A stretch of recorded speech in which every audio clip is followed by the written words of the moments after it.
نحمدہ و نصلی علی رسولہ الکریم اما بعد فاعوذ باللہ من الشیطان الرجیم بسم اللہ الرحمن الرحیم۔ ناظرین گرامی قدر، السلام علیکم ورحمۃ اللہ وبرکاتہ۔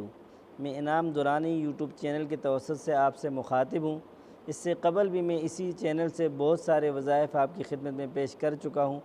آج میں انتہائی بہترین وظیفہ لے کر آیا ہوں، اور اتنا بہترین وظیفہ ہے کہ ہر مسلمان کی یہ خواہش ہوتی ہے کہ وہ اللہ کے نبی صلی اللہ علیہ وسلم کی زیارت سے مشرف ہوں۔ اس کی وجہ یہ ہے کہ نبی پاک صلی اللہ علیہ وسلم کا فرمان ہے کہ جس نے خواب میں مجھے دیکھا گویا کہ اس نے حقیقت میں مجھے دیکھا، اور خواب میں اللہ کے نبی کی زیارت بزرگان دین اور ولیوں کو ہی ہوتی ہے، اور ہر مسلمان کی چاہت ہے جس طرح حج اور عمرے کے لیے چاہت ہوتی ہے، اس طرح اپنے محبوب صلی اللہ علیہ وسلم کی زیارت کی بھی چاہت ہوتی ہے۔ تو اسی لحاظ سے میں ایک بہترین وظیفہ آپ کی خدمت میں پیش کر رہا ہوں، آپ اس پر عمل کریں، انشاءاللہ ثم انشاءاللہ اللہ تعالیٰ آپ کو ضرور نبی پاک صلی اللہ علیہ وسلم کی زیارت سے مشرف فرمائیں گے۔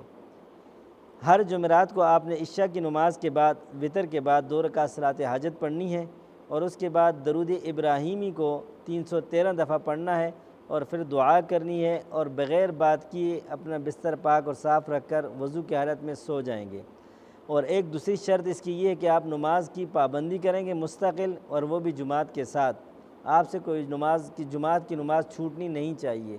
تو انشاءاللہ مہینے کے اندر ورنہ 41 دن کے اندر نبی پاک صلی اللہ علیہ وسلم کی زیارت ضرور ہوگی۔